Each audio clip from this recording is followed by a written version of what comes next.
Halo koi lover semua, ketemu lagi ya di Mas K TV. Baiklah, di video kali ini saya akan membahas yang namanya lumut.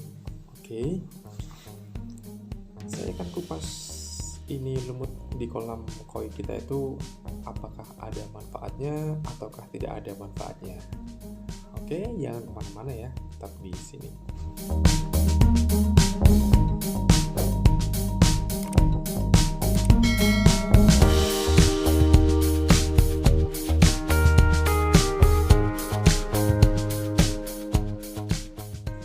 Jadi karena ingin melihat kolam kita tampak bersih, maka tak jarang itu para hobis koi atau koi lovers itu mengikis lumut yang menempel pada dasar kolam sampai benar-benar habis. Sebenarnya hal ini adalah suatu kekeliruan ya, sebab keberadaan lumut itu juga ada manfaatnya untuk koi kita.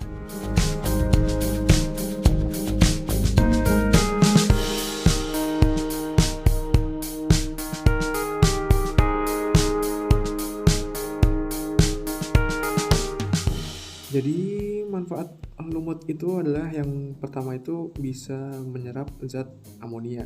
Jadi lumut itu nanti akan mengkonsumsi amonia dalam kehidupannya guys. Dengan demikian keberadaan lumut yang tumbuh dan nempel pada dinding kolam juga ikut berperan dalam mengurangi tingkat racun yang ditimbulkan oleh zat amonia.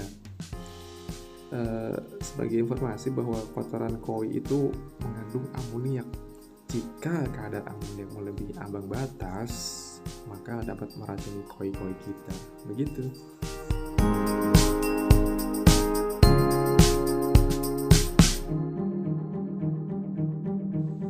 Oke, next untuk manfaat yang kedua yaitu sebagai pakan alami. Lumut juga sebagai pakan alami yang mengandung spirulina guys, untuk membantu meningkatkan warna koi jadi lebih cerah. Jadi nanti warna-warna di koi kita itu akan lebih strong istilahnya, untuk para koi lovers semua, lebih tajam gitu ya. Oke, itu untuk manfaat yang kedua. Lalu manfaat selanjutnya adalah sebagai pelindung kolam. Kenapa sebagai pelindung kolam? Karena kolam yang terkena sinar matahari langsung itu membuat lumut semakin cepat tumbuh. Lumut itu bisa menutupi bagian-bagian yang tajam guys, atau permukaan kasar, sehingga dapat melindungi koi dari benturan atau gesekan di dinding kolam. Jadi ini semisal koi kita lagi pada gatel tuh kulitnya, kan biasanya mereka sering flashing ya, untuk menghilangkan rasa gatalnya karena jamur atau apa. Nah, lumut itu bisa melindungi badan mereka dari gesekan-gesekan dari dinding yang tajam-tajam. Nah, itu dia manfaat yang ketiga.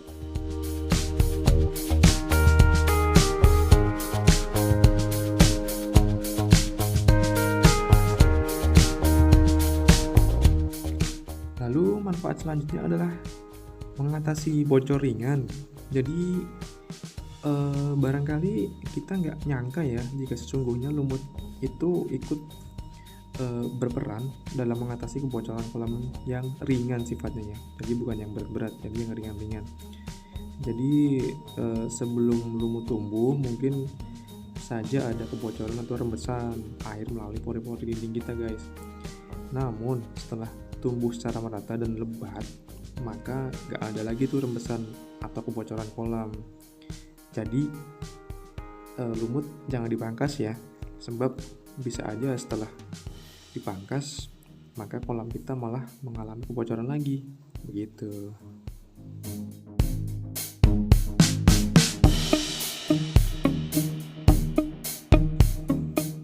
Nah, ada lagi nih manfaatnya, yaitu sebagai penyeimbang ekosistem. Lumut juga ikut ngebantu ini nih, menyeimbangkan ekosistem, yaitu antara lain bisa menghambat pertumbuhan algae penyebab air hijau. Selain itu juga meningkatkan kadar oksigen yang larut di dalam air. Maka dari itu, lumut di dinding kolam biarkan saja kecuali untuk jenis yang berdaun panjang seperti rambut panjangnya. Maka boleh dikikis secukupnya saja agar tidak menyumbat lubang hisap dan merusak pompa filter kita. Begitu.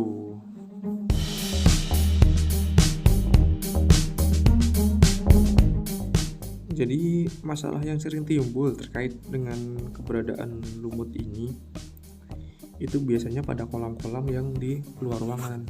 Namun demikian perlu nih diamati juga ya terhadap jenis lumut yang ada di kolam kalian, sebab ada sebagian yang perlu dipangkas secara berkala karena dapat mengganggu proses filter yang ada di kolam. Nah, coba deh amati dulu lumut yang tumbuh di kolam itu seperti apa. Lumut yang bagus untuk dipelihara itu adalah yang tampak halus daunnya kayak beludru itu loh dan menempel kuat di dinding dan dasar kolam. Warna lumut ini tuh biasanya yang hijau tua guys, jadi yang bagus tuh yang halus daunnya dan berwarna hijau tua.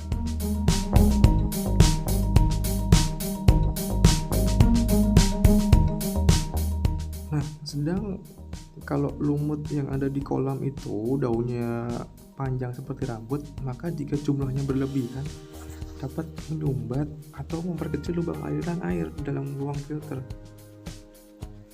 Itu yang berdaun panjang yang menyerupai rambut ini sangat mengganggu guys, sebab membuat filter lepas dan tersedot ke dalam ruang filter. Jadi jika ini dibiarkan selama beberapa waktu, maka dapat menyebabkan tersumbatnya aliran air dan membuat pasokan air ke pompa itu berkurang. Jenis lumut berdaun panjang seperti inilah yang harus dipangkas secara periodik agar tidak menimbulkan gangguan terhadap proses filter kolam koi kita. Selain itu juga membuat kolam tampak kotor karena adanya daun yang terlepas dan melayang-layang di dalam air. Demikian koi lovers semua, informasi tentang lumut yang ada di kolam koi kita. Semoga bermanfaat dan bye bye, ketemu lagi di video selanjutnya.